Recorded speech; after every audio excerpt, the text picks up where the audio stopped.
మనం ప్రధానమైన అంశంగా తీసుకుంటాం.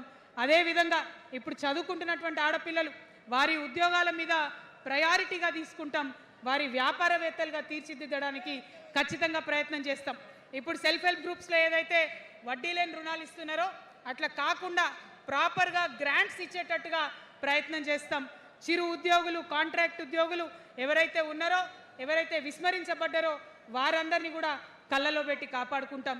ఇవాళ ప్రారంభం మాత్రమే, అనేక అంశాలు చెప్పుకున్నాం. కానీ ఖచ్చితంగా పాంచజన్య శంఖం పూరిస్తాం.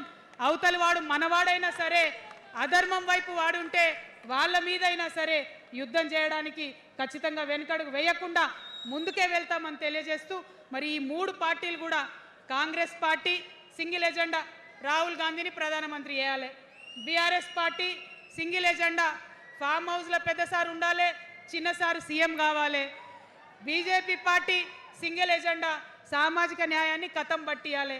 కాబట్టి 3 పార్టీల మీద కూడా యుద్ధం చేసేది ఉన్నది.